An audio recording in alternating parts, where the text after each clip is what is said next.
Les damos la bienvenida a esta su casa.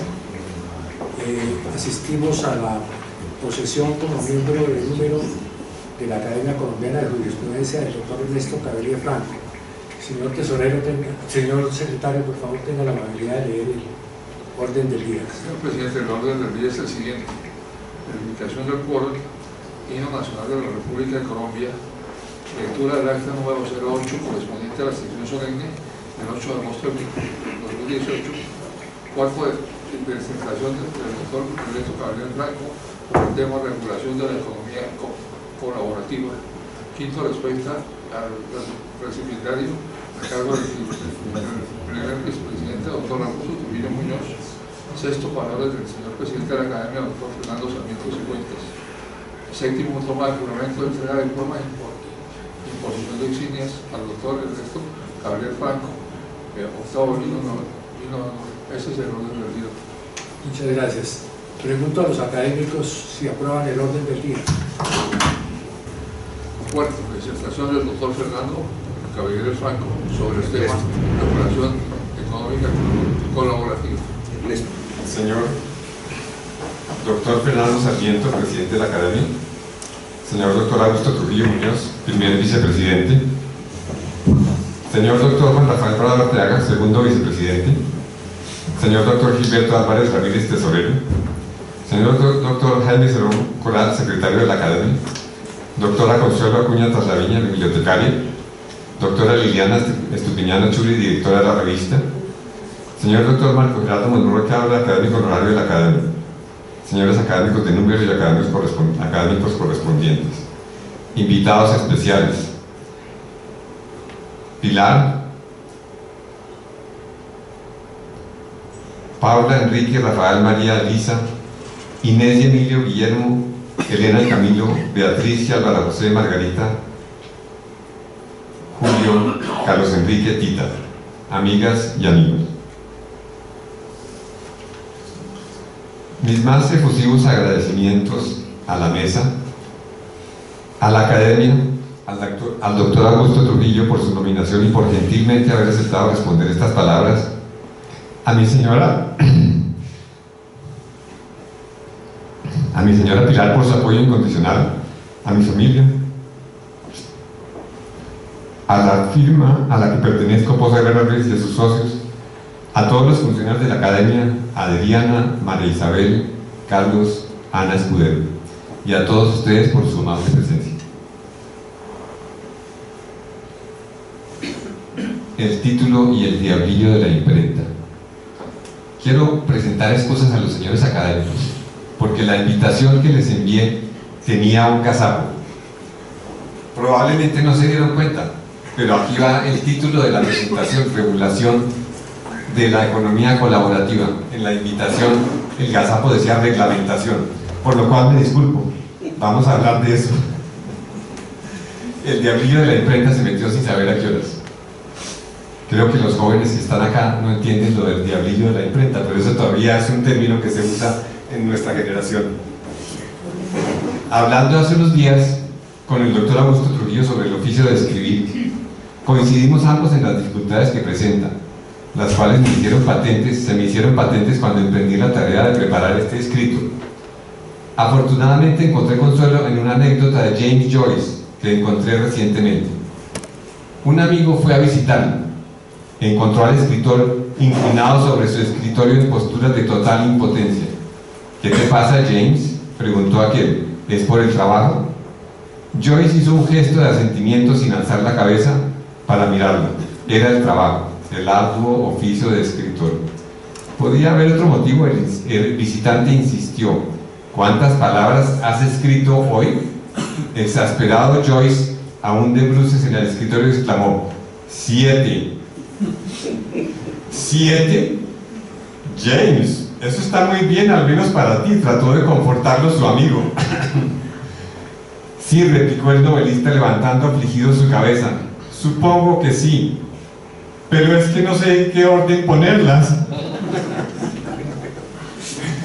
Espero, como corolario de esta historia, contar con la benevolencia de ustedes para perdonar las licencias que me he permitido en este escrito. los pasajes que por el tema tratado son repetitivos, lugares comunes o simplemente aburridos. Introducción. El propósito de esta presentación es el de aclarar algunas ideas sobre la economía colaborativa para hacer una propuesta sobre los criterios que se pueden utilizar para regularla en Colombia. La presentación aborda en primer lugar la definición de la economía colaborativa, las características que la individualicen y las consecuencias que se derivan de su categorización como una parte importante, aunque menor, de la economía digital. También me disculpo porque voy a estar resumiendo por lo largo de la presentación. En segundo lugar, se aborda el tema de la regulación de la economía colaborativa, buscando determinar cómo puede el Estado regularla dentro de sus facultades constitucionales de intervención en la economía y los fines de la misma. El tercer paso consiste en resolver la pregunta que surge de la conjunción de los temas anteriores respecto del objetivo de la regulación, las diferentes herramientas regulatorias, el alcance de las mismas y el resultado que se busca con ellas. Un cuarto paso enfrenta las preguntas sobre cómo se regulan otras latitudes del fenómeno, por ejemplo en Europa y Estados Unidos. Para terminar, se hace un planteamiento sobre la regulación de las plataformas digitales, de la economía colaborativa y de las actividades subyacentes que se pueden desarrollar con la intermediación de las primeras, con el fin de generar un marco lógico para el análisis de las plataformas digitales y su regulación. El punto final hace un resumen de lo tratado y ofrece unas conclusiones. ¿Qué es la economía colaborativa? Miremos esta gráfica.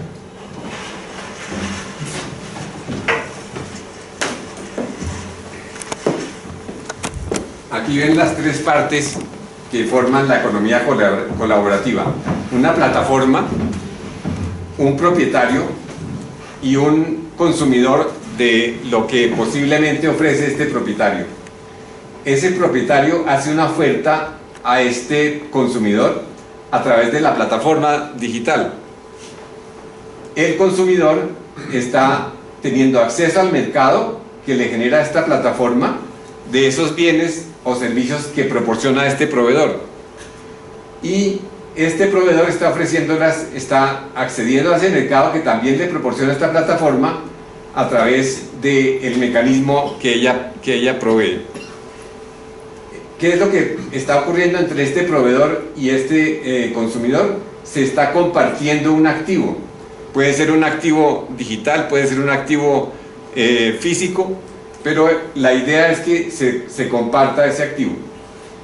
Aquí puede haber un pago de parte del propietario a la plataforma, o una comisión que cobra la plataforma.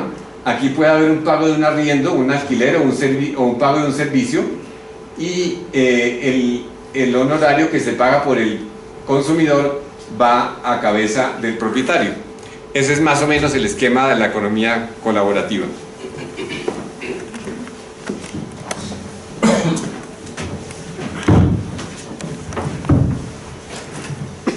Nuestra época, es decir, la que marcó el comienzo del siglo XXI, fue precedida por una etapa de innovación sin precedentes en el mundo, que constituyó lo que vino a llamarse la sociedad de la información o la sociedad del conocimiento.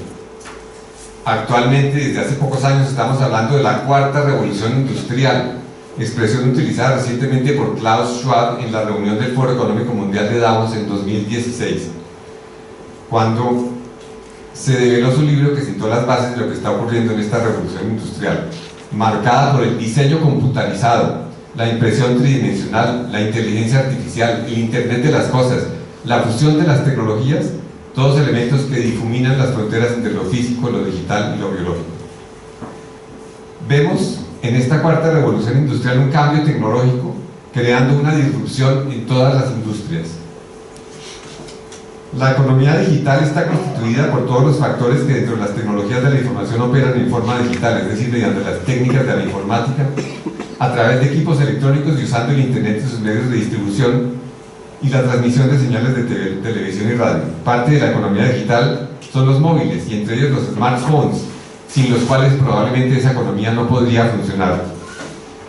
Aquí vemos en la gráfica el primer teléfono smartphone que surgió en 1996, que era un teléfono de Ericsson y que permitía inclusive usar algunos iconos en su pantalla. Después vino, 10 años después, el iPhone, el primer iPhone que creó Steve Jobs y que realmente fue el que revolucionó la industria. Pero ya había teléfonos, smartphones desde 1996.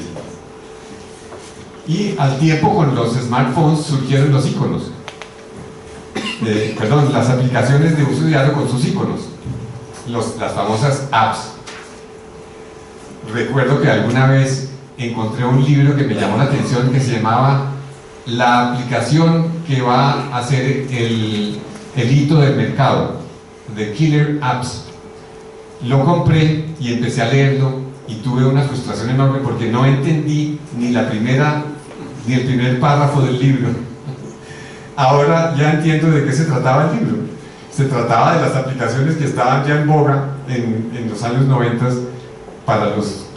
desde los años 90 para los teléfonos inteligentes. No puedo dejar de hacer aquí una referencia, así sea simbólica, a Italo Calvino y sus 6 propuestas para el próximo milenio. Prometió Calvino unas conferencias para la Universidad de Harvard en las que predijo que el nuevo milenio estaría marcado por 6 tendencias, a saber, la levedad, la rapidez, la exactitud, la visibilidad, la multiplicidad y la consistencia. No estamos en una era de inmediatez y transparencia en donde todo se conoce instantáneamente, y no es todo de una levedad sorprendente como la transmisión de ondas de Wi-Fi y del Bluetooth de un equipo a otro, y no estamos también en una era de multiplicidad que nos llena de perplejidad. De estas características, al menos la rapidez, la visibilidad y la levedad, o la visibilidad, que se puede también traducir como la transparencia, son los elementos de los que se nutre la economía digital. Y en esa economía digital participan en los respectivos mercados entidades que se suministran servicios o bienes, negocio a negocio, business to business, B2B, o negocios a gobierno, business to government, o B2G, B2G, o negocios a consumidores, o business to consumers, B2C, o consumidores a consumidores, C2C o C2C, o P2P, P2P, peer-to-peer. A estos últimos nos vamos a referir principalmente, o sea, a las relaciones C2C y P2P, que son las relaciones entre consumidores o entre pares. Los componentes de la economía digital, según vemos, son muchos, entre ellos los que forman también subpartes, tales como el Access Economy, el Gig Economy, el Mesh Economy o el Sharing Economy, y la economía colaborativa. Esta última es un modelo de C2C que lo que quiere hacer es colaborar. ¿Qué quiere decir según la academia? Colaborar, trabajar con otras personas en la realización de una obra. También se le da el significado de contribuir. Compartir y colaborar también se pueden usar como sinónimos. Sin embargo, el significado de la economía colaborativa quiere llegar a un punto más cercano, si se quiere más caluroso, en cuanto debe ser una manifestación de confianza entre quienes comparten y colaboran juntos. Más que el mero intercambio de bienes o servicios, lo que se quiere es generar relaciones mediadas por la confianza para compartir algo en beneficio mutuo. El concepto de sharing en inglés ha evolucionado, dice un tratadista. Implica vínculos sociales e involucra valores tales como generosidad, apertura, igualdad, mutualidad, confianza y comunidad. Se ha incluido en el significado del concepto de una operación económica, es cierto, en donde una de las partes comparte un activo con el fin de obtener una contrapartida económica, pero también puede ser un medio de contribuir a la economía, contribuir a unos costos, a cubrir unos costos que conlleva el hecho de ser dueño de un bien, o a cobrar una suma razonable por el tiempo dedicado a una actividad. En ese sentido estaremos usando la expresión de economía colaborativa en este escrito. ¿Cómo se define esa economía colaborativa? Con unos elementos que serían los siguientes: intercambio entre pares, ya lo vimos, P2P, es decir, entre personas privadas. Se basa en proporcionar un acceso temporal a bienes y servicios infrautilizados, espacio, dinero, bienes, habilidades, servicios, y es facilitado por intermediarios tales como mercados en línea, tecnologías de redes sociales o servicios en línea, basados algunas veces en la comunidad. Parafraseando los anteriores elementos, se puede dar esta definición: la economía colaborativa es el intercambio temporal entre pares, es decir, entre personas privadas, consumidores, de bienes y servicios infrautilizados como espacio, dinero, bienes, habilidades y servicios, facilitado por plataformas digitales que obran como intermediarios, tales como mercados en línea, tecnologías de redes sociales o servicios en línea, basados en la comunidad, ya sea que intervenga o no un pago entre participantes. En la literatura y en el universo digital aparecen otras plataformas que promueven o facilitan el intercambio de bienes o servicios, que se han venido a agrupar bajo expresiones como Access Economy, Gig Economy y Mesh Economy.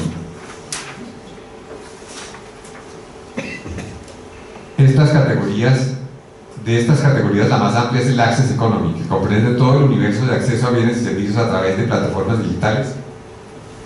Ya se trate de B2B, B2G, B2C, P2P, siempre y cuando no se trate de adquirirlos sino de usarlos.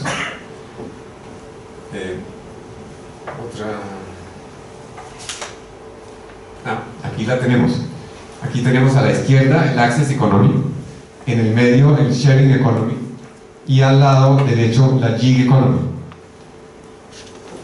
El Access Economy es como la más amplia, pero tiene un área de sobreposición con la economía colaborativa, al mismo tiempo que la Gig Economy tiene un área de sobreposición con la economía colaborativa también.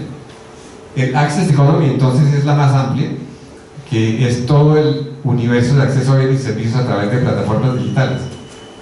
El P2P es la economía colaborativa que ya hemos definido, y el Gig Economy es la economía que se nutre de pequeñas tareas fragmentadas que realizan cientos o miles de personas en todo el mundo a través de sus smartphones, tablets o computadores, y es parte de lo que se llama el crowd work, o trabajo de multitudes a través de medios electrónicos.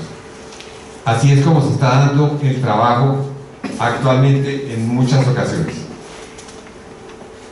Entonces, en esa economía colaborativa participan tres categorías de agentes: prestadores de servicios, ya lo vimos; intermediarios, que a través de una plataforma en línea conectan a los prestadores; y a los consumidores, que son quienes consumen los servicios o productos que se intercambian en esa economía.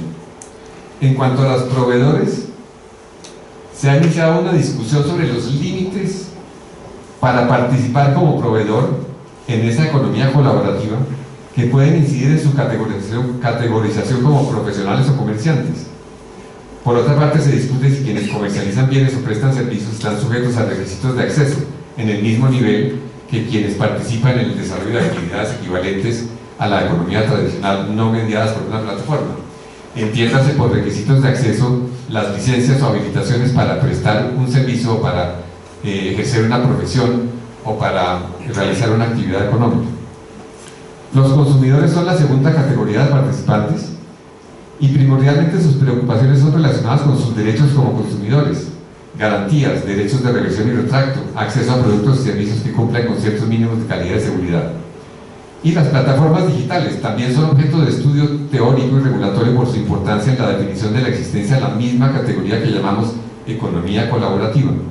Las funciones de la plataforma son las de proporcionar acceso al mercado, como ya lo vimos, en un entorno que genere confianza, que puede ser más o menos regulado. Varias avenidas de regulación se presentan como plausibles. Por ejemplo, sus propietarios, ya sea la compañía que es dueña de la plataforma, que puede ser con ánimo de lucro o sin ánimo de lucro; la forma como se financian esas entidades y cómo obtienen los cuantiosos recursos que la expansión de sus operaciones demandan, tales como su participación en un comercio electrónico; su responsabilidad como proveedores, la protección de quienes se benefician del intercambio de bienes y servicios, la protección de su privacidad y la de sus datos personales, los términos y condiciones que regulan el uso de la plataforma o la gobernanza de la misma actividad que se genera en la plataforma. Todos son temas que son objeto o pueden ser objeto de regulación. Otro papel importante que cumple la plataforma es aquel de generar confianza. En general, todos los mercados requieren un mínimo de confianza para que tengan impacto en la economía, para que puedan ser desarrollados. La confianza entre los miembros de una comunidad se genera en razón de una reiterada interacción en la que se cumplen las promesas hechas entre ellos, generándose una reputación que se quiere mantener. El ejemplo clásico que se da en términos de economía colaborativa es el de los comerciantes de Maghribi, o los comerciantes Maghribi, que relata Grave en un artículo muy sonado de ya hace varios años, del 93. En ese relato cuenta que en el siglo XI había una comunidad que quería mantener un sistema confiable de comercio, en el cual se privilegió mantener una reputación a pesar de distancias y dificultades en las comunicaciones. Y esa comunidad estaba basada en un mecanismo de transmisión de información y de sanciones apoyadas en una estructura social cuya interacción se aseguraba por medio de acuerdos celebrados en el contexto de una coalición, parecido a lo que tenemos ahora en muchas ocasiones, excepto que en esa época tomaba meses o años obtener respuestas y hoy las tenemos en un segundo. Las plataformas en esa forma obtienen respuestas en un segundo. Tienen una función similar, sustituyendo otras fuentes de generación de confianza, como puede ser el conocerse personalmente. Por pertenecer a una plataforma, se genera esa confianza en un sinnúmero de personas que se afilian a ellas en un territorio prácticamente global. Fukuyama, y aquí vamos a la imagen 4 por favor, y posteriormente Stonka postularon las teorías del radio de confianza o los círculos de confianza, que argumentan que la confianza se expande desde las relaciones de familia y amigos hasta las esferas más exteriores de ese radio o círculo de confianza. Las plataformas generan confianza porque son nuestros pares posicionados en el corazón del radio de confianza. A ver si lo puedo señalar acá. Sería prácticamente este. Ahí están los amigos, los pares, porque evalúan los bienes o los servicios que se transan en esas plataformas a través de un sistema de evaluación que la misma plataforma proporcione. Esos pares, esos amigos, esos considerados mis iguales, me dicen esos servicios son buenos o malos, y de ahí yo genero una confianza en esa plataforma o en los bienes que allí se transan. Al mismo tiempo, las plataformas usan marcas para operar en la red mundial de Internet, por ejemplo, Uber, Airbnb. Esta marca refuerza las opiniones de los pares y solidifica el sentimiento positivo hacia la institución representada por la plataforma, que está en general en la periferia del radio de confianza. Las instituciones, así como las plataformas, están en esta parte. Son las que generan menor confianza. Entonces necesitan apoyarse en las evaluaciones de los pares y en las marcas para que generen una confianza mayor. La regulación, por lo tanto, se puede aplicar a cada uno de los tres participantes en la economía colaborativa, como vamos a ver posteriormente. Miremos, sin embargo, para darnos una mejor idea de por qué es interesante y por qué es tan importante este tema, las siguientes gráficas sobre el tamaño de la economía colaborativa. Aquí podemos ver que solamente en Europa la economía colaborativa está en un tamaño de alrededor de 28.000 millones de euros, después de hacer todas estas cuentas. Miremos un pequeño video sobre la economía colaborativa en China. China gastó más de 500.000 millones de dólares en la economía colaborativa el último año.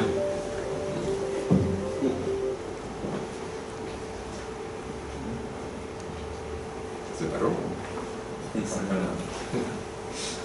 La tecnología es inacible.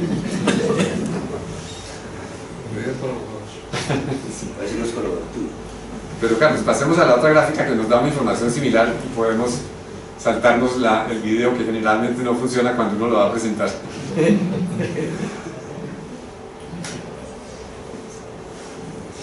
En el 2015 en China este sector valía 229 miles de millones de dólares y debía crecer 40% anual sobre los próximos 5 años. En el 2020 sería el 10% del Producto Interno Bruto de China. ¿Y se imaginan el Producto Interno Bruto de China cuál es? El volumen de transacciones en la economía colaborativa en China llegó a los 500.000 millones en 2016, subiendo 100% en un año. Y durante el último año, 600 millones de personas estaban involucradas en la economía colaborativa en China, casi la mitad de la población, lo que subió 100 millones desde el 2015.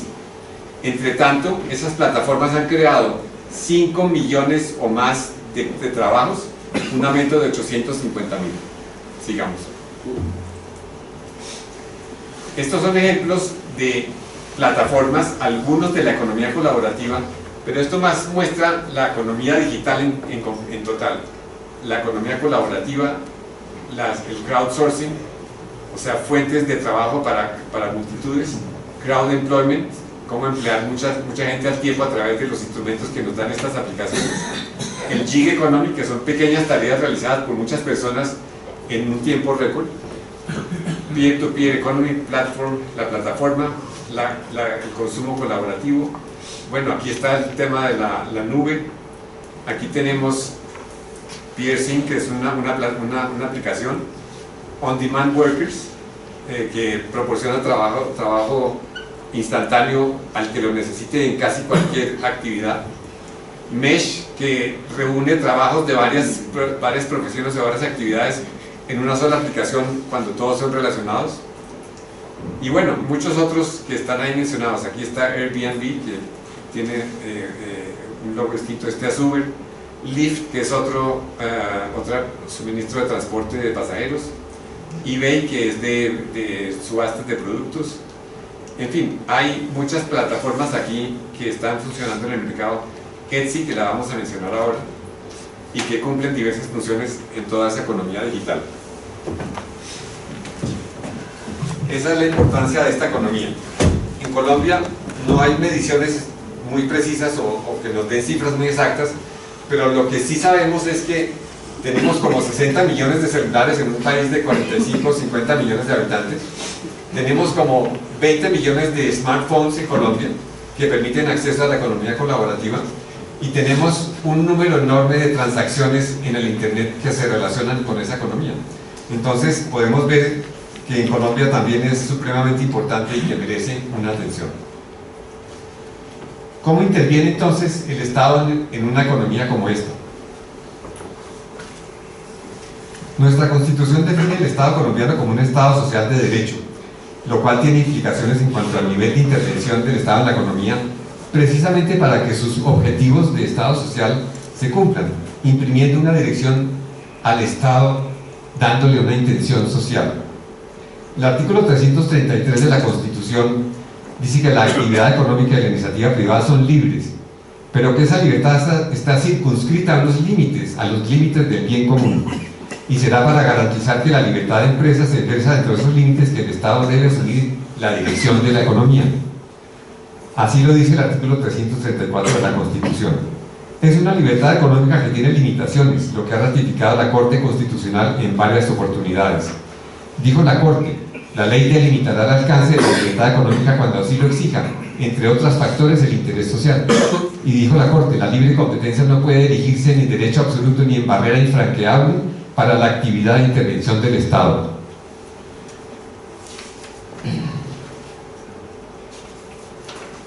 Sin embargo, esa intervención estatal también tiene límites. La intervención del Estado está sujeta al principio de legalidad, es decir, que el ejercicio del poder del Estado es reglado por ley o por la ley que determina unas reglas que garantizan el respeto de los derechos individuales. Esto incide en que la actividad estatal de regulación de la economía se ejerce con ciertas condiciones. Debe proceder de una entidad administrativa. Su objetivo es el de interés general. Incide en las actividades económicas inherentemente libres según la Constitución para racionalizar su ejercicio o controlar su actividad. Se ejerce con razonabilidad, proporcionalidad y con restricción, es decir, con el mínimo grado de posible injerencia, y se debe usar solamente cuando existe una falla del mercado para corregirla. Así lo ratifica la Corte Constitucional. En cuanto ratifica que se deben aplicar principios de razonabilidad y proporcionalidad que deben inspirar el impacto y el efecto de la regulación. El Estado, dice la Corte, no puede actuar en forma manifiestamente irrazonable o desproporcionada, puesto que se expone a que su actuación sea declarada inconstitucional. Esta regulación de la economía es definida entonces por algunos autores como una forma de supervisión del juego del mercado, dándole un carácter un poco ligero. Se establecen ciertas reglas interviniendo de manera permanente para amortiguar tensiones, para resolver conflictos, para asegurar el mantenimiento del equilibrio del conjunto social, convirtiéndose el Estado en árbitro del mercado, limitándose a poner reglas de juego a los operadores y esforzándose en armonizar sus acciones. La regulación así se presenta, dice este autor, como un derecho ligero, pragmático, flexible, elaborado estrechamente con los receptores de la intervención, por ejemplo los agentes económicos, y reajustado permanentemente de acuerdo con los resultados obtenidos. Es una legislación, es una regulación, es una forma de intervención del Estado rápida, cambiante, que merece una intervención y otra continuamente, dependiendo del tipo de intercambio mercantil que se esté regulando. Por otra parte, se ha revaluado la conveniencia de una sobreregulación que ha incidido en sectores de la economía excesivamente protegidos, que a veces han generado ineficiencias que sobreviven en aras de la garantía de seguridad y protección del consumidor, que en algunos casos hemos visto reemplazadas por las características de autorregulación y facilidades que proporcionan las plataformas colaborativas, como por ejemplo la determinación de tarifas usando una combinación de diferentes aplicaciones como georreferenciación, mapas y algoritmos que proporcionan un alto grado de seguridad y una innovadora forma de lograr con bajo costo y eficientemente soluciones a problemas sentidos en el suministro de servicios, por ejemplo, el transporte público. La regulación en Europa y en Colombia.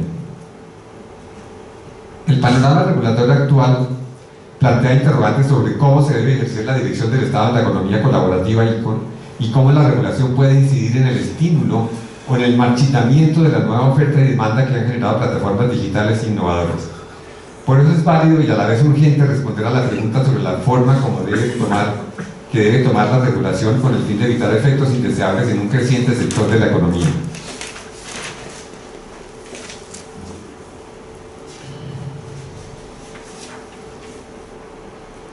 ¿Por qué podría tener interés el Estado en intervenir en esta actividad? En primer lugar, por las razones por las que el Estado debe realizar una típica intervención administrativa o de policía, como la define la teoría francesa, que es la limitación por una autoridad pública en el interés público de una actividad de los ciudadanos, sin que eso deje de ser una actividad privada, simplemente se reglamenta. En segundo lugar, se puede dar una intervención en una actividad económica primordialmente para la preservación de los derechos individuales, tales como la seguridad, la salud pública, el interés público, lo que se manifestaría en garantías de mantener igualdad entre participantes, evitar prácticas discriminatorias, garantizar la libre competencia, la calidad de los productos y servicios y permitir el desarrollo de una actividad laboral lícita. Esta regulación se entendería como la forma de controlar fallas de mercado, que se resumen en asimetrías de información, existencia de externalidades negativas o positivas y la posibilidad de surgimiento de monopolios. La corrección entonces se hace por la regulación gubernamental o aún por medio de la autorregulación. En la Unión Europea se ha regulado lo que se ha llamado el acceso al mercado por parte de las plataformas digitales. Ese acceso al mercado debe especificar claramente que tienen un objetivo de interés público para ser válidas y estará marcada por su razonabilidad y por su proporcionalidad, lo mismo que debe ser aquí en Colombia. Regulaciones irrazonables o desproporcionadas no serían aceptables para la Directiva Europea sobre Servicios, por ejemplo. Tampoco serían aceptables las regulaciones que prefieren un modelo de negocio a otro, por ejemplo el modelo de negocio de venta de artesanías en un local urbano o rural de ladrillo y cemento, al modelo de venta de los mismos productos a través de una plataforma digital que permite el acceso a los artesanos de todo el país en un solo catálogo digital. El interés público manifiesto en la Directiva Europea es mantener una economía saludable respecto de los factores que la posibilitan, una regulación más flexible, dice la Comunidad Europea, de los mercados de servicios daría lugar a un aumento de la productividad y podría facilitar la entrada en el mercado de nuevos agentes, reducir el precio de los servicios y garantizar una mayor elección para el consumidor. Miremos cómo ha crecido esa economía colaborativa en esta gráfica. Y por eso el interés de la Comunidad Europea. Esa es la 10, perdón, Carlos. Echemos para atrás, tal vez. Entonces sigamos adelante. Otra. Otra. Bueno, esta es la gráfica que nos muestra el crecimiento de la economía colaborativa comparada con el crecimiento de la economía tradicional.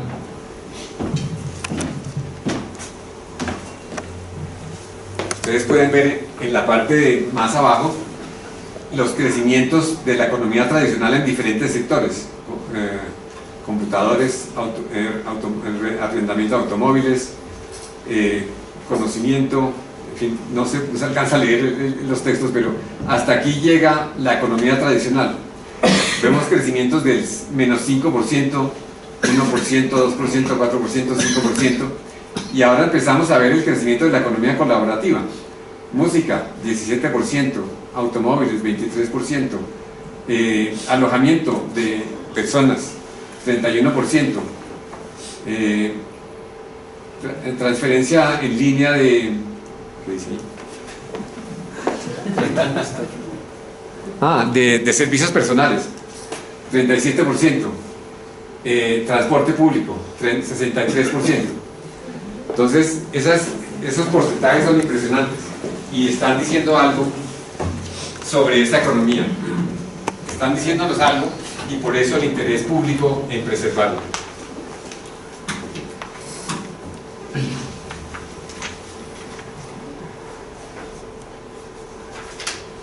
Vimos anteriormente cómo la economía colaborativa se define como el intercambio de prestaciones entre pares, o lo que es lo mismo entre consumidores, el símbolo C2C. En caso de que el prestador de servicio o el proveedor sea un profesional que intenta ejercer su arte u oficio de forma permanente a través de la plataforma, se desvirtúa uno de los presupuestos mencionados. Lo mismo ocurriría en relación con ventas de productos. Por esa razón, en Europa se ha buscado fijar unos umbrales con el fin de someter a quienes se desempeñan en las plataformas digitales, como lo haría un profesional, a ciertos requisitos aplicables a quienes ejercen una profesión u oficio. Algunos Estados miembros definen los servicios profesionales como servicios prestados a cambio de una remuneración, en comparación con los servicios prestados por pares, que tienen por objeto compensar gastos realizados por el prestador de servicios. Otros estados establecen umbrales que se elaboran a menudo sobre una base sectorial, teniendo en cuenta el nivel de ingresos recibidos o generados por la regularidad con la que se presta el servicio.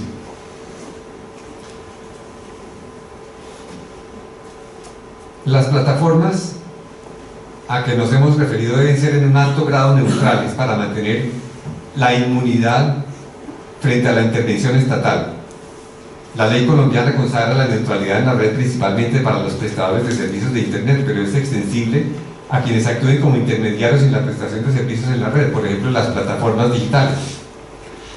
La neutralidad quiere decir que solamente se ocupa la plataforma de permitir que un tercero acceda a los servicios de otros a través de la red, pero no se ocupa de prestar el servicio subyacente.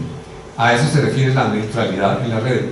La plataforma es neutral, no se ocupa del servicio, no se ocupa del producto, se ocupa solamente de hacer el contacto entre esas dos partes y permitirles transar en ese mercado. Sin embargo, la plataforma puede ofrecer servicios adicionales para los usuarios, en la medida en que su ofrecimiento incida en un mayor grado de control al usuario, a sus servicios o a los productos que se transen en la red. Más se acerca la plataforma a convertirse en un prestador del servicio o proveedor de los bienes que allí se transan, y más se debe sujetar a las reglas que cobijan a los prestadores de servicios o proveedores de bienes en el sentido tradicional, con énfasis en normas de comercio electrónico, tales como las que regulan la protección al consumidor a distancia y en un ambiente digital. En síntesis, se considera que la plataforma presta también el servicio subyacente cuando excede ciertos límites en cuanto a en cuanto a control o mayor grado de control al usuario o a los servicios que se prestan. El test entonces de la Unión Europea tiene tres dimensiones. Precio: fija la plataforma colaborativa el precio final que se debe pagar al usuario, por el usuario. Establece la plataforma colaborativa términos y condiciones distintos del precio que determinan la relación contractual entre el prestador de los servicios subyacentes y el usuario.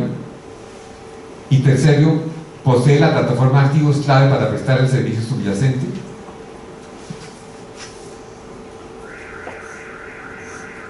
Creo que tenemos otra gráfica, pero no sé si sigue. Perdóname, Carlos. Otra más. No, no está. ¿Cuál es vamos a una anterior, por favor, Carlos. Más atrás. Ay, no tanto. Bueno, creo que se perdió la gráfica, pero ¿qué es lo que pasa, por ejemplo, con estas plataformas? Airbnb es propietaria de inmuebles. Ninguno. Todos son de los terceros que ofrecen los servicios. Miremos otra vez la que teníamos. BlaBlaCar, ¿no? BlaBlaCar, ¿qué hace BlaBlaCar?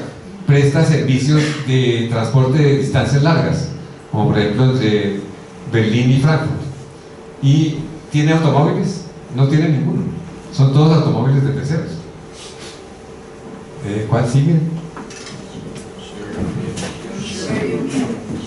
Share Your Meal. ¿Qué es lo que hace Share Your Meal? Ofrece comidas en su casa a amigos que se conocen a través de la plataforma. Entonces, sí, efectivamente aquí sí hay un servicio con productos prestados, pero lo prestan personas que no son chefs, no son profesionales en la materia, son diletantes o gourmet que quieren cocinar para un grupo de personas y los consiguen a través de la red, a través de una plataforma. Hopworks también es un trabajo que se llama crowdwork, que consiguen personas que trabajen en ciertas materias a través de la plataforma. Entonces ninguna de esas tiene activos. Así es como funciona la neutralidad en la red. No existe esa influencia de la plataforma sobre los activos que se transan en general, dice la Comunidad Europea, es un test o una prueba de nivel de control e influencia sobre la prestación del servicio subyacente. Otras plataformas que apoyan la prestación de servicios o el suministro de bienes pueden tener modelos mixtos de negocios, en tal forma que no solamente permitan a proveedores ocasionales y a consumidores interactuar en la plataforma, sino que también permitan la participación de proveedores de servicios profesionales permanentes o de proveedores de bienes de consumo directamente de fabricantes. En estos casos, la plataforma pasaría a convertirse en un proveedor y entraría a responder por los servicios o productos como si fuera un proveedor de los mismos, con las responsabilidades que eso implica. Entre paréntesis, Mercado Libre, por ejemplo, en Colombia fue catalogada como un proveedor de servicios. ¿Por qué? Porque dijo, si no recuerdo mal, fue la Superintendencia de Industria y Comercio, dijo, puesto que está proporcionando un medio de pago a quienes compran en la plataforma, ese grado de control, ese servicio adicional hace que se convierta en un proveedor de servicios, por consiguiente cae bajo los dictados de la ley 1480 de protección al consumidor y por consiguiente tiene que tomar todas las medidas para ajustarse a esa ley. El régimen de responsabilidad de las plataformas está marcado en Europa, como en Colombia, dentro del concepto de neutralidad de la red, que se define para efectos europeos como una exención de responsabilidad, mientras su actividad se restrinja a la prestación de servicios como intermediarios de la sociedad de la información.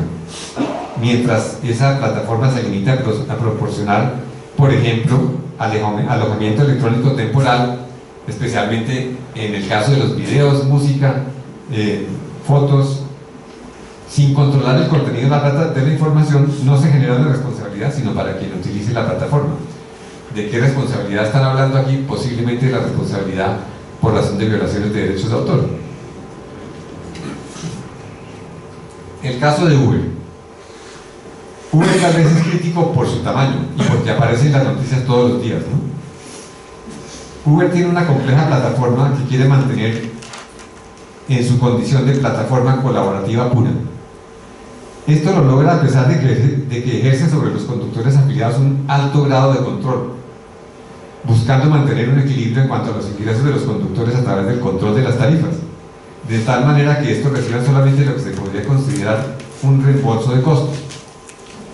Encontré en el internet alguna persona disgustada con Uber, que decía: yo estuve trabajando con Uber, yo era quien hacía los programas de software de Uber, y me decían: usted tiene que tener cuidado de que esos programas no le vayan a permitir al conductor recibir más que un reembolso de costos y eventualmente un pago por el tiempo que tiene que pasar prestando ese servicio.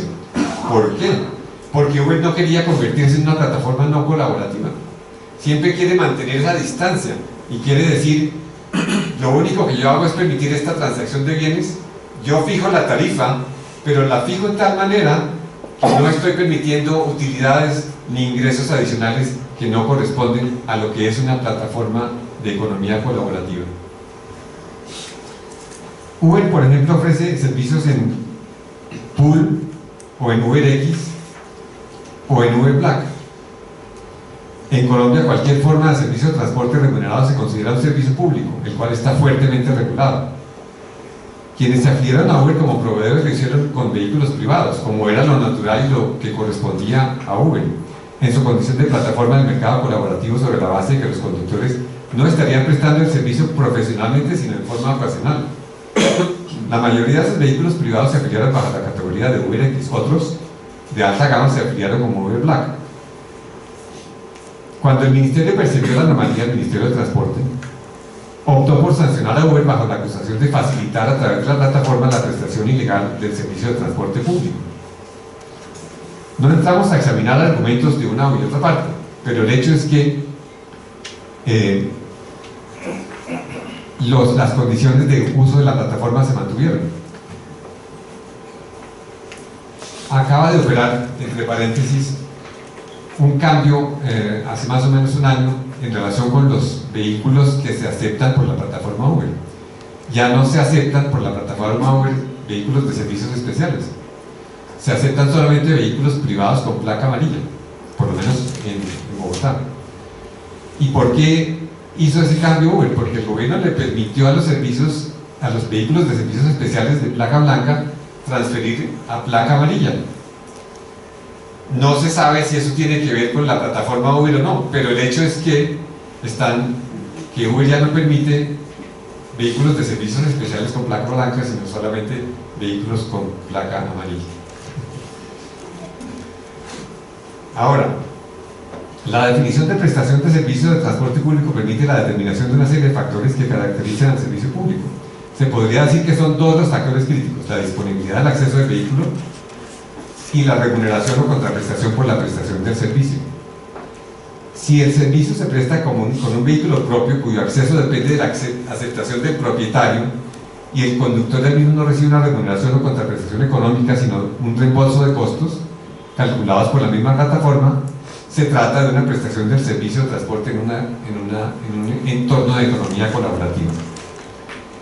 Es claro entonces que un sistema de umbrales podría ser útil para regular las plataformas digitales de acceso a transporte privado de tal forma que se beneficie la economía y el interés público en términos de utilización de recursos, generación de ingresos, reducción de costos para el consumidor y en general el uso de un modelo de negocio innovador con ventajas para la sociedad.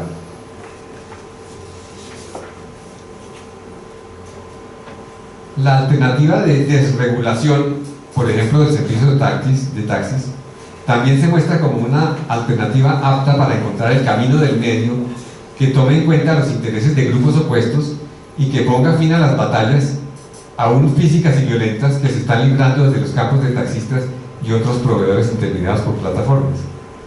El tema ha sido objeto de estudio y se encuentra que el mayor problema de los consumidores de servicios de transporte público es el de la falta de información sobre conductores y vehículos, que se podría solucionar mediante un sistema, por ejemplo, de preselección de conductores y vehículos, unido con un sistema de información y evaluación de los conductores y sus vehículos, complementado con sistemas de incentivos y además sancionatorios. En realidad todos esos sistemas ya están en uso y disponibles, en las principales plataformas. Trasladarlas a la industria regulada de taxis sería la tarea que implicaría posiblemente la desregulación en áreas específicas. Por ejemplo, la afiliación a empresas que detentan posiciones de control sobre áreas del mercado. Un estudio cuidadoso del costo-beneficio de la desregulación podría mostrar ventajas sorprendentes. El caso de Airbnb es otro caso con un crecimiento exponencial de un negocio que surgió de una necesidad sentida de permitir a quienes tienen un espacio de habitación disponible obtener un ingreso adicional cobrando un arrendamiento por el mismo. El esquema dio lugar a un sinnúmero de regulaciones ciudad por ciudad o país por país que pretenden evitar una serie de inconvenientes que se han presentado por la ampliación del alcance del servicio, que en muchos casos excede el concepto de un arrendamiento ocasional de un espacio disponible en un apartamento o casa de habitación con una alcoba libre o que está libre por una temporada. De hecho, la demanda es de tal magnitud que en ciudades donde los precios de los hoteles son muy altos se ha detectado que se han hecho inversiones de gran magnitud en la compra de apartamentos o casas con el fin de destinarlos a ser usados por consumidores que acceden a ellos a través de Airbnb. Todo esto ha llevado a que se introduzcan limitaciones regulatorias al arrendamiento de unidades de vivienda o de espacios disponibles en ellas, generando un balance en términos de tiempo de utilización, número de unidades de vivienda de propiedad de la persona y uso de las mismas. Por su parte, las plataformas se verían en la obligación de introducir medidas de autorregulación para evitar que los usuarios proveedores de espacio en las mismas se infrinjan la regulación, haciendo responsable a Airbnb de la prestación del servicio. En Colombia, el Ministerio de Comercio e Industria reguló la prestación de servicios turísticos, entre ellos el alojamiento para turistas, y solicitó inscribirse a quienes presten el servicio en el Registro Nacional de Turismo. Eso tiene algunas consecuencias en cuanto a pago de impuestos, pero también en cuanto a obtener algunos beneficios respecto de exenciones de impuestos. El caso de Etsy. Miremos a Etsy acá. Etsy es una plataforma interesante. Otro más. Es una plataforma interesante porque permite a artesanos solamente ofrecer sus productos en esta plataforma. Sería difícil considerar que en algún momento quien con sus propias manos crea una pieza única, así sea que la replique para atender la demanda del mismo producto una y otra vez, es un fabricante de productos masivos que se distribuyen usando como intermediario a Etsy. Aún así circulan historias de casos en los que la artesanía se ha vuelto viral, generando una enorme demanda que incidió en que la creadora de los mismos tuviera que trabajar 13 horas al día, 7 días a la semana durante varios meses, hasta cuando decidió contratar proveedores a quienes les enseña la fabricación del producto, lo cual le permite atender una demanda que le ha generado ingresos millonarios. En ese caso, debiera Etsy, en ejercicio de su propia regulación, impedir la participación de un artesano cuyos productos fueron tan exitosos que su actividad manual derivó en un negocio que no encaja dentro del concepto inicial que animó su creación. Mi respuesta sería posiblemente sí. Una actividad artesanal que se convirtió en una producción industrial desborda los límites de la economía entre pares y las reglas de la plataforma posiblemente no se estarían cumpliendo. El hecho de mantener plataformas funcionando dentro de los criterios de una economía colaborativa pura no impediría que se presten otros servicios accesorios para quienes estén afiliados a la plataforma, como lo hemos mencionado antes. La Comisión Europea recomienda aplicar un test de 3 factores que pueden indicar que el proveedor puede ser considerado un comerciante: frecuencia de los servicios, propósito de obtener una utilidad y nivel de volumen de negocios. En Estados Unidos también se sugiere tener en cuenta la escala de las actividades de quienes prestan servicios en plataformas colaborativas para definir formas de regulación, indicando que sería razonable aplicar la misma regulación a quienes proporcionan servicios en menor escala, lo cual podría crear barreras de entrada y también desestimular la innovación. En consecuencia, la opción de autorregulación de la plataforma misma en conjunto con otras partes interesadas, como podrían ser asociaciones de propietarios que se unan para crear un medio serio y confiable de autorregulación, es una opción válida. Uno de los temas en discusión es la aplicación de las normas sobre protección de los consumidores y protección de la privacidad y datos. De acuerdo con la ley colombiana, como en Europa, una operación de ventas de productos o de prestación de servicios estrictamente entre consumidores no está cubierta por las normas sobre protección al consumidor, pero las reglas sobre privacidad y protección de datos sí son aplicables en todos los casos. Quien utiliza o participa en actividades de la economía colaborativa no está desprovisto de protección, puesto que su intercambio, préstamo, consumo, servicio o obtención de capital estaría sujeta a las normas del Código Civil, inclusive las que contemplan acciones ya sea contractuales o extracontractuales. En esta forma, la plataforma continúa siendo pasiva en cuanto al flujo de información a través de ella o el alojamiento de datos en forma temporal, siempre y cuando sus actividades no se extiendan a otras actividades distintas de ciertos servicios accesorios ya mencionados. Protección al trabajo. Este es un tema especialmente crítico en muchas latitudes, incluyendo la de los Estados Unidos, en donde el tema se viene debatiendo en los estados en forma amplia. Está pendiente una decisión, por ejemplo, en el caso de 160.000 conductores de Uber en California, en la que el juez Chen, al rechazar la petición de Uber de continuar con una decisión sumaria, dijo: la aplicación del test tradicional de empleo, un test que evoluciona bajo el modelo económico muy diferente de la economía colaborativa, al modelo de Uber crea unos retos significativos, y continuó concluyendo que, a pesar de que podría ser que el legislador emitiera nuevas reglas para la nueva economía, hasta ese momento, comillas, esta corte tiene la tarea de aplicar el test tradicional de varios factores, y no salió de ahí.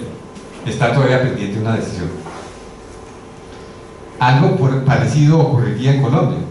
Como ya lo hemos visto en la regulación de las plataformas de servicio de transporte, el Ministerio de Transporte ha aplicado las normas del servicio de transporte tradicional. ¿Sería distinto con los jueces laborales? Probablemente no. Es por eso que bien vale considerar otras opciones, como las propuestas por un tratadista muy famoso en este tema, Sundarajan, y otros escritores. La nueva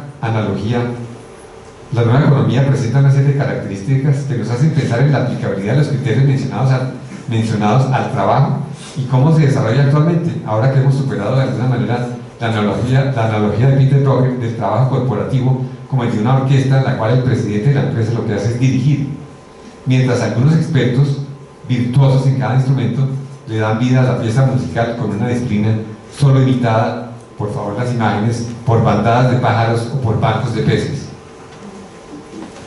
Estos son los bancos de peces que funcionan como una sinfonía de aquellas que prometía Drucker para las grandes corporaciones, y esta es una bandada de pájaros. Unas fotos de internet. Esta analogía ya está desbordada. No vamos a tener más sinfonías en las corporaciones. Actualmente tenemos crowdwork, en donde cientos o miles de personas pueden estar trabajando en un solo proyecto en diferentes partes del mundo, contribuyendo en el mismo nivel de efectividad y producción de resultados como si estuvieran trabajando bajo la supervisión directa del jefe. Esa supervisión directa es gestionada por el software, que controla remotamente sin permitir la menor desviación de la tarea encomendada, logrando además una absorta dedicación. Algo tiene la máquina que nos obliga a actuar sin discutir. Además, porque ¿con quién discuto? Con un tosudo robot que está del otro lado en un mundo de ceros y unos, bits y qubits, que solo me da una opción para al final darme una zanahoria sin garrote, pero sin la mínima posibilidad de revelarme. Este trabajo se realiza muchas veces a través de plataformas en las que lo que importa no son las habilidades para el trabajo o las credenciales educativas que se requieren para hacerlo. Lo que es relevante es si el servicio se puede entregar electrónicamente desde un lejano lugar sin que se ponga en peligro la calidad. La nueva economía entonces está marcada por diferentes formas de trabajar, con mayor independencia, mayor variedad de tareas, flexibilidad y autocontrol. Y existen sin número de aplicaciones que permiten realizar tareas diferentes remotamente en ambientes digitales o personales, todos innovadores. Son el freelance, el offshoring, la automatización, son los que van a estar rigiendo el desarrollo del trabajo en los próximos años. Diferentes formas de trabajar que se instrumentan por la existencia de smartphones y conectividad. Otras plataformas lo que hacen es administrar proyectos complejos que requieren pequeñas tareas que se pueden realizar por trabajadores en cualquier parte del mundo.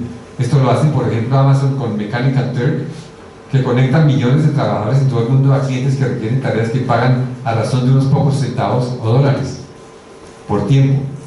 Pero hay otras también que requieren trabajo de más alto nivel. Hourly Nerd y Work Market para software. Un prototipo del Institute of the Future llamado ICEO creó un sistema virtual de gestión que automatiza trabajos complejos dividiéndolos en tareas menores.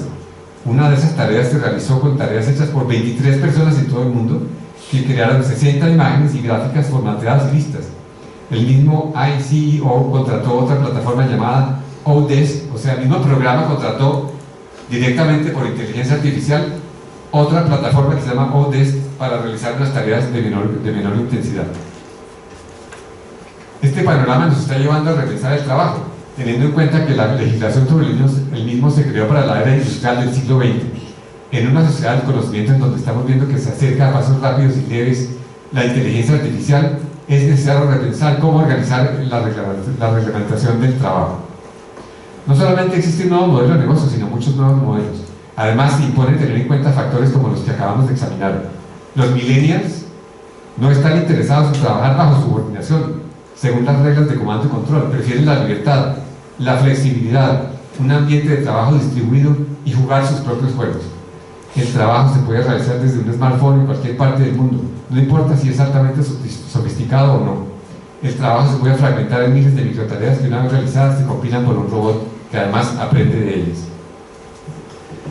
Una de las propuestas más interesantes sobre este tipo de trabajo es la de Sundar Rajan, que consiste en crear una nueva categoría de contratistas, el contratista dependiente, quien tendría un régimen especial en consideración a su condición de contratista que presta sus servicios a terceros consumidores por intermedio de una plataforma. La categorización de dependiente proviene de la fuerte necesidad del proveedor de usar esa plataforma para hacer sus ventas, citando el ejemplo de Etsy.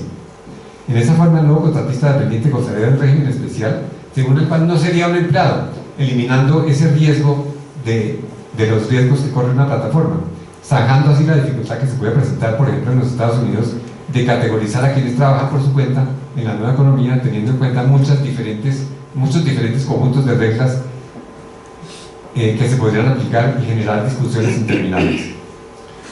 Sundar Rajan propone que se cree una red de seguridad, un safety net, que tenga las siguientes características: que sea independiente, que tenga portabilidad, que goce de universalidad y que apoye la innovación, en tal forma que las organizaciones que la promuevan cuenten con la opción de escoger cuál sistema de seguridad social escogen. Aunque la propuesta no deja de ser innovadora, sigue siendo de alguna manera localizada para los Estados Unidos, ignorando el alcance global, la propensión de muchas personas a trabajar en cualquier parte del mundo y la necesidad de que cualquier sistema se extienda y sea realmente portable en un gran número de países. En Colombia hasta ahora parece claro que no existe una relación laboral cuando un proveedor participa en esa calidad en prestación de servicios o en la venta o alquiler de ciertos bienes o activos en una plataforma, pues no se dan los requisitos a los que nos hemos referido antes para que se pueda configurar. No los mencioné por brevedad, pero los requisitos en Colombia son trabajo personal, remuneración y subordinación. Esos requisitos aparentemente no se dan en las principales plataformas colaborativas que vemos funcionando en Colombia para quienes prestan servicios allí. Por consiguiente, las personas naturales que en esa forma se mueven en el mercado deben ser considerados contratistas ocasionales, lo cual no los exime de cumplir con sus obligaciones para con el sistema de seguridad social integral que opera en el país, así como sus obligaciones para con el fisco en cuanto al pago de impuestos. Hay algunas propuestas de regulación de la economía colaborativa mediada por plataformas digitales. Las plataformas mismas son actividades ya reguladas por las normas sobre la economía de la tecnología, la información y comunicaciones, sector al cual pertenecen en Colombia. En general, la regulación se limita a permitir la actividad de proveedores de servicios de Internet en aplicación del principio de neutralidad de la red, que de acuerdo con la literalidad de las normas se aplica a los proveedores de servicios de Internet. Sin embargo, un corolario lógico y aceptable de ese principio aplicable al primer nivel de actividad de Internet es la aplicación del mismo a la actividad de otros actores de la red, tales como los Over-the-Top Operators o OTTs, que surgieron en razón de las facilidades proporcionadas por la red, que transcurren sobre la red, llámese Google, Facebook, Craigslist, y que deben su nombre a que crearon un rompimiento de disrupción en el mercado tradicional, como también puede ser el caso de Netflix. Por consiguiente, el nivel de regulación de las plataformas digitales es mínimo en Colombia en cuanto a su creación, el diseño de su funcionalidad, los actores que invitan a interactuar con la misma, el nivel de utilización del Internet en cuanto a volumen de bytes que transcurren por la red y su operación. Todo esto se ha dejado a la autorregulación sin limitaciones sobre una enorme variedad de factores. ¿Quién puede establecer una plataforma? ¿Quién detecta su propiedad? si se establece con ánimo de lucro o sin él? ¿Por qué se creó? ¿Cuáles son sus objetivos? ¿Qué servicios ofrece como plataforma, alojamiento de información, poner en contacto oferta y demanda, medios de pago? ¿A quién se dirige? Alcance geográfico de la plataforma, idiomas que permite para su uso. Estos y otros son esos elementos que forman el diseño de la plataforma y que en general debe conformarse al de las plataformas de economía colaborativa.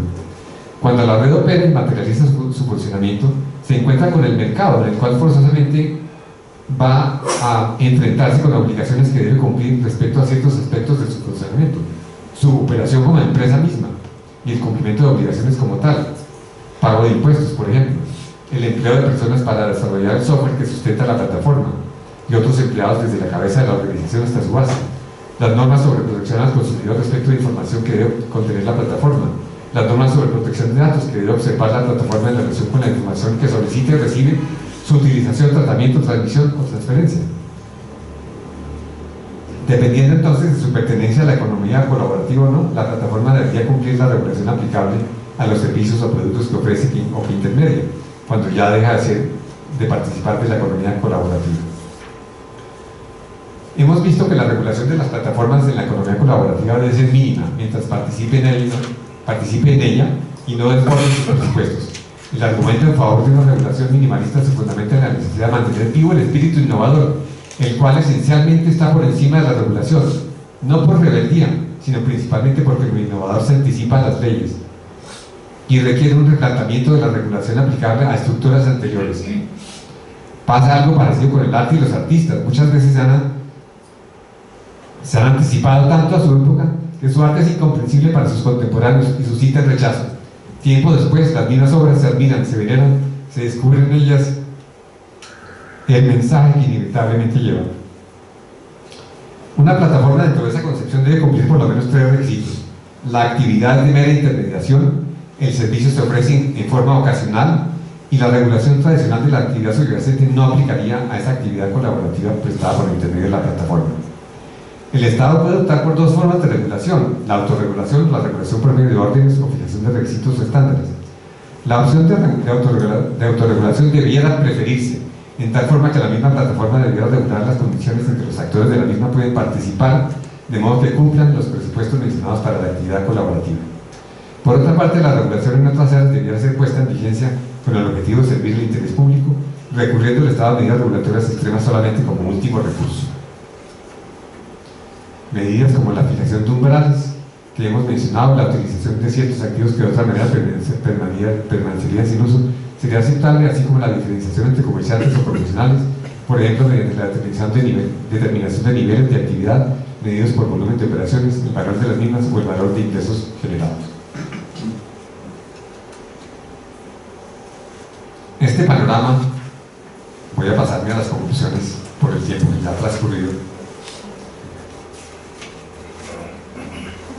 se puede llevar a unas conclusiones. La economía colaborativa como nuevo modelo de negocio presenta algunos retos significativos para su comprensión y para evaluar y determinar las consecuencias de su inserción en diferentes mercados económicos.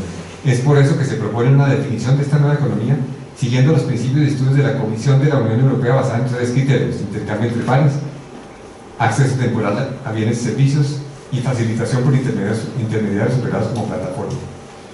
Entre paréntesis, existió un proyecto, no sé si de autoría o promovido por Iván Duque, nuestro presidente, de la economía colaborativa. El proyecto no pasó porque tenía algunas fallas a juicio del Congreso, pero es un proyecto que se puede revivir y que puede ser interesante usarlo para aplicar algunos de estos conceptos. Definida así la economía e identificados sus actores, el análisis plantea las diferentes formas de regulación por las que se puede optar y sus fines. En primer lugar, la regulación debe tener en cuenta valores que no se pueden soslayar, que ya son evidentes en la economía colaborativa, como son su impacto favorable en la economía, la utilización de bienes que de otra manera estarían fuera del mercado, con el consiguiente ahorro de recursos, y la generación de ingresos para los actores que de otra manera no fluirían, y como bien preeminente, la protección de la innovación. La regulación puede tomar varias formas: una regulación directa, incisiva e intrusiva, de un estilo comando-control, o puede ser de un estilo ligero, leve, fijando estándares y sugiriendo límites, adaptándose al modelo de negocio en cuestión. Otra opción es permitir el camino medio de la autorregulación con supervisión estatal o de una o varias organizaciones consorciadas que se encarguen de la observancia eventualmente de las sanciones.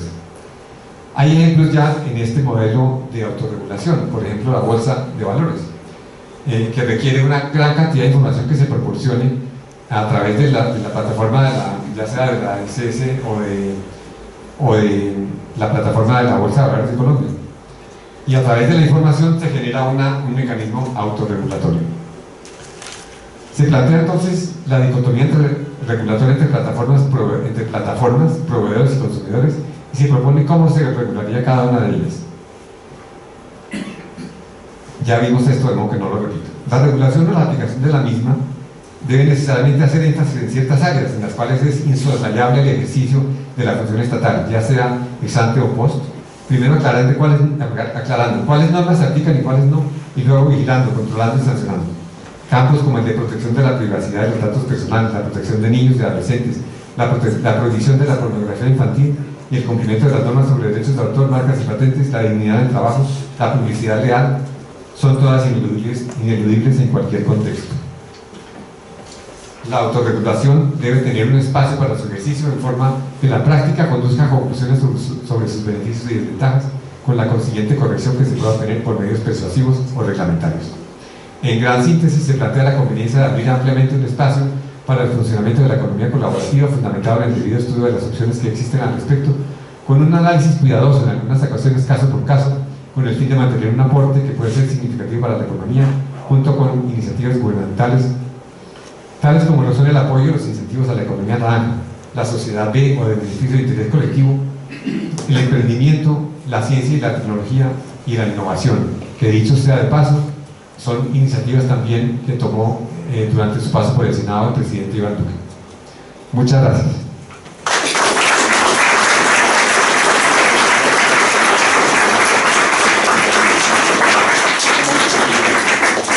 Quinto, respuesta al plenario a cargo del primer vicepresidente, doctor Augusto Muñoz. Presidente de la Academia, señores miembros de la Comisión de la Mesa, señores académicos, señor doctor Ernesto Cavelier Franco, señora de Cavelier, señores miembros de su familia, señoras y señores, conceptuoso, ilustrativo, profundo, el trabajo que el académico Ernesto Cavelier Franco entregó a la Academia Colombiana de Jurisprudencia para recibirse como miembro honorario. Para mí resulta grato, en alto grado, cumplir con el encargo de responder el trabajo del académico Cavelier, no solo por su ofrecimiento y porque me unen a él múltiples razones de aprecio, sino porque gracias a este generoso encargo me he aproximado un poco hacia líneas de conocimiento de actualidad enorme referidas a una nueva realidad cotidiana que está modificando relaciones económicas y haciendo evolucionar instituciones jurídicas. La economía colaborativa supone avanzar hacia una idea que al menos para algunos podría sintetizarse en una frase curiosa: lo que es mío también puede ser tuyo. El acerto no significa, sin embargo, ninguna modificación al concepto tradicional de propiedad privada. El modelo colaborativo está inmerso en los desarrollos propios de la economía de mercado que se cumplen cabalmente en el marco del Estado de Derecho. Pero significa un avance para superar este consumismo a gran escala de la sociedad contemporánea que de alguna manera está conspirando contra el sosiego individual y familiar de muchas mayorías, afecta recursos naturales y compromete la economía sostenible. La Comisión Europea, a la cual se refirió el académico Cavelier, ve en esta figura de la economía colaborativa una forma de negocio en la cual se facilitan actividades mediante plataformas colaborativas que crean mercados abiertos para el uso temporal de bienes o servicios ofrecidos por particulares. El académico Cavelier se extendió suficientemente sobre el tema en un documento que francamente resulta de enorme valor para esta corporación, por lo que supone además de novedoso. El jurista español Manuel García Pelayo recuerda que en un momento dado, finales del siglo XIX, comienzos del siglo XX, quizá, Europa sintió la necesidad de que el Estado de Derecho superara sus concepciones puramente teóricas para convertirse en una forma institucional que mejor se correspondiera con la evolución del neocapitalismo. En esa dirección, la posguerra europea se comprometió en la idea de manejar los equilibrios entre Estado social de derecho y economía social de mercado. Tal fue el marco propicio para crecer la productividad, asegurar la innovación tecnológica y satisfacer las necesidades de consumo con las máximas posibilidades de elección por parte de los consumidores. Como entonces, hoy el derecho enfrenta otro desafío gigantesco, pero ahora para definir la naturaleza y regular el funcionamiento de negocios que se mueven en plataformas digitales con centenares de miles de usuarios. Navegando por internet encontré que una joven inglesa residente en Australia llamada Raquel Botsman se empinó hacia el liderazgo entre quienes se dedican a esta actividad de la economía colaborativa. El académico Cavelier la definió muy claramente, pero esta señora la define como un modelo que se construye sobre redes, entre comillas, sobre redes descentralizadas de personas conectadas, quienes crean, distribuyen y consumen valor, pasando por alto las instituciones centralizadas tradicionales. Esta señora no es jurista, Botsman no es jurista, pero me llamó la atención que emplea un lenguaje de connotaciones jurídicas para hablar de la economía colaborativa. Usa un lenguaje jurídico para definir algo que tiene naturaleza económica, pero necesita, por supuesto, una regulación del derecho. Pero necesita además otras cosas: imaginación jurídica, capacidad analítica, talento creador para hacer de la economía colaborativa una auténtica respuesta para millones de seres humanos que se pueden convertir en factores de desarrollo. Hasta hace muy poco tiempo han formado parte de sectores más o menos marginales, incluso en este globalizado mundo de la economía tradicional. El académico Cavelier pone a pensar a los teóricos del derecho sobre unos términos que se colaron en la vida cotidiana de hoy casi sin que la gente se diera cuenta. La economía colaborativa es un producto del siglo XXI, pero los hechos suelen caminar a mayor velocidad que el derecho. Por eso las legislaciones no saben aún bien cómo manejar las múltiples situaciones fácticas que se generan en las relaciones económicas que no están mediadas por empresario alguno. El caso de Uber, que el académico Cavelier analizó ampliamente, supone, por ejemplo, un avance muy importante en materia de economía colaborativa, pero también hace pensar en situaciones que pueden mostrar su utilización de manera poco ortodoxa. Si una persona utiliza un vehículo de Uber todos los días para cubrir el mismo recorrido, probablemente no estaríamos frente a un ejemplo de economía colaborativa, sino de un taxi corriente, lo cual nos lleva a espacios de competencia desleal y eventualmente a violaciones de la ley. Precisamente para evitar estas situaciones surgió la intervención del Estado en la economía, que la Constitución colombiana consagra en el artículo 334. Como lo anota el académico Cavelier, dicho intervencionismo tuvo su fuente, según la teoría del derecho administrativo, en la obligación del Estado de proveer servicios públicos para asegurar el bienestar de la población. Pero el estado de bienestar resultó incidido por el advenimiento de esta aldea global con economías mundializadas, cuya necesidad fundamental es la eficiencia en el marco de economías competitivas.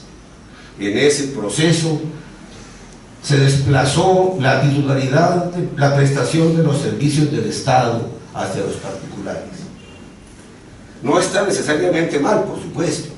El Estado pasó de ser intervencionista a ser regulador, pero también abandonó compromisos sociales e incluso acciones y mecanismos que le daban connotación de instrumento de cambio. El doctor Cavelier recuerda el origen de las comisiones de regulación que en Colombia se consagraron en la ley 142 del 91 y luego las agencias creadas en las leyes 489 del 98 y 1444 del 11. Pero el tránsito operado del intervencionismo en la regulación estaría obrando en la dirección de modificar la potestad estatal de dirigir la economía por la de simplemente regularla. La intervención ahora no parecería llegar hasta señalar rumbos, sino apenas hasta corregir las fallas del mercado. No lo sé, pero quizás la economía colaborativa fuera instrumento idóneo para presionar al menos cierta recuperación de la capacidad directora del Estado sobre la economía y de paso sobre los factores básicos que inciden en el bienestar ciudadano. De lo contrario, seguirá limitándose a regular y a reglamentar normas que hacen otros, más allá del ámbito de su soberanía o de su vocación de servicio, y por ese camino podría terminar de simple espectador de los hechos sociales. Suelo repetir que en estos tiempos que corren el Estado se nos está volviendo demasiado pequeño para lo grande y demasiado grande para lo pequeño. En medio de ese gigantesco drama de la institución paradigmática de la modernidad, el académico Cavelier se pregunta cómo la regulación puede incidir en el estímulo o el marchitamiento de una nueva oferta, de la nueva oferta y demanda que han generado plataformas digitales innovadoras por una parte, creando nuevas fuentes de empleo, ocupación de características flexibles y generación de ingresos adicionales, y por la otra ofreciendo nuevos servicios, el acceso a productos tradicionales antes inaccesibles para la mayoría de los ciudadanos y mayor competencia de precios. Ernesto Cavelier es un jurista integral, un hombre docto, un intelectual erudito. Enaltece a los suyos, a la comunidad jurídica y al país. Su claridad conceptual y su sensibilidad humana agregan a su condición omnisciente una inmensa capacidad para precisar el alcance de los cambios que traen consigo fenómenos como el que ha tratado hoy en su importante disertación. Lo ha demostrado con creces, una vez más, en el seno de esta corporación que congrega a los mejores juristas de Colombia. Señor doctor Ernesto Cavelier Franco, enhorabuena. La academia se honra con su ascenso a la condición de académico honorario. Muchas gracias. Palabras del señor presidente de la academia, doctor Fernando Sarmiento Cifuentes. Muchas gracias, señor secretario. En primer lugar, presento una felicitación muy sincera al doctor Ernesto Cavelier Franco, que asciende hoy a la categoría de miembro de número de esta importante institución que está en unos días próximos cumpliendo su 124 aniversario o 124 aniversario, como ustedes prefieren. Es una honra contar con su presencia y con la de su distinguida familia, que destaco está integrada en este momento con los presentes: su esposa Pilar Copete de Cavelier y sus familiares Paula Cavelier y su esposo Enrique Izquierdo, Rafael, María y Elisa, Emilio Guerrero e Inés Cavelier, Guillermo Cavelier, Camilo Blayer, Elena Cavelier, Álvaro José Dueñas y Beatriz Cavelier, Alejandro Cavelier, Margarita Lozano de Cavelier, Carlos Enrique Cavelier y Tita de Cavelier, además de todos sus distinguidos amigos y amigas que lo acompañan en esta solemne ocasión. Quiero igualmente felicitar a nuestro primer vicepresidente, el doctor Augusto Trujillo, que ha hecho una magnífica presentación y con ella ha interpretado el sentir de esta corporación insigne, que lo recibe cálidamente, amistosamente y con todo entusiasmo. Ernesto nació en Bogotá, una breve nota biográfica. Estudió en el Gimnasio Moderno y en la Universidad del Rosario. Inició su vida profesional en la firma de su señor padre, Cavelier Abogados, y actualmente socio de Pose, Herrera y Ruiz en el área del derecho corporativo, en el área de la industria de telecomunicaciones, medios y tecnología. Especializado en transferencia de tecnologías, asuntos contractuales y corporativos relacionados con temas de derecho de la información, medios y tecnología, inversión extranjera, sociedades, derecho del consumo y protección de datos, propiedad industrial y derechos de autor. Tiene más de 35 años de experiencia profesional y asesora a clientes nacionales y extranjeros en diferentes sectores. Su trabajo reciente incluye asesorías en contratos estatales, inversiones extranjeras, contratos complejos de licencias de tecnología, derecho de Internet, licencias de software, propiedad industrial, derechos de autor, protección de datos y derecho del consumidor. Es abogado egresado de la Universidad del Rosario, como ya expresé, y tiene estudios de posgrado en Derecho Comparado en New York University, Derecho Europeo en la Universidad de Ámsterdam, Administración de Negocios de Claremont University, Administración de Activos Intelectuales en LES, Estados Unidos y Canadá, recientemente en Derecho del Consumidor en la Universidad El Externado de Colombia en un diplomado al efecto. Es miembro de la Academia Colombiana de Jurisprudencia desde 1995, cuya presencia, como ya dije, nos honra, y habla, además de su idioma nativo, el español, inglés y francés.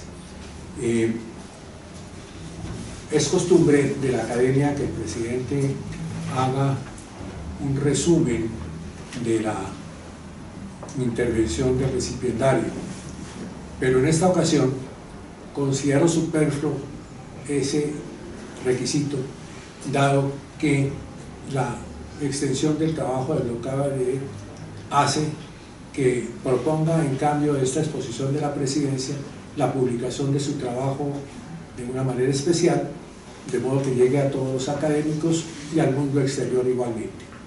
Sin embargo, quiero destacar muy brevemente que efectivamente estamos en la sociedad de la información, que asistimos a una revolución industrial, que algunos autores llaman la cuarta, otros como Hariri habla de la quinta, y agrega a sus importantes disquisiciones teóricas la de los robots, la inteligencia artificial, la vida de un nivel superior de complejidad, y realmente asistimos a esos cambios casi que imperceptiblemente, como lo señaló nuestro distinguido vicepresidente, y evidente la economía digital lo preside todo, o casi todo, entre la economía tradicional y la colaborativa.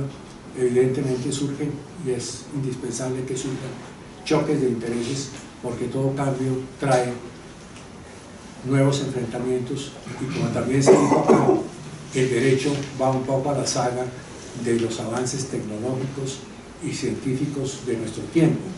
Por eso es indispensable que los retos que afronta el derecho colombiano en estas materias sean asumidos con la inteligencia necesaria, con el cuidado necesario, y la academia tiene el deber de difundir este pensamiento del doctor Cavelier, porque es necesario que las generaciones nuevas vayan conociendo sus temas desde el punto de vista jurídico, y las tradicionales, que son la mayoría en esta institución, nos enteremos también de esos cambios indispensables de la de los retos que enfrenta el derecho, de la neutralidad de la red y de que el intervencionismo de alguna manera sigue participando de la vida del derecho en Colombia por lo menos y en otras partes del mundo. Sí, Academia Colombiana de Jurisprudencia.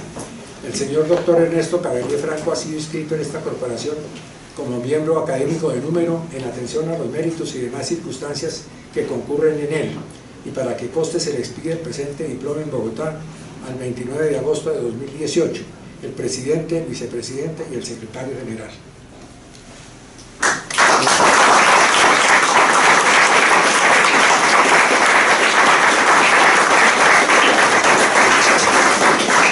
Procedo a continuación a tomarle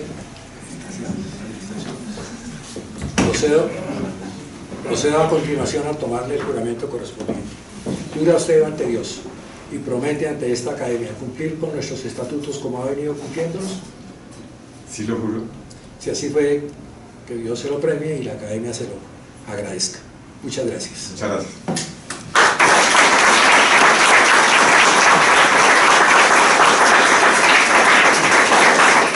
Permito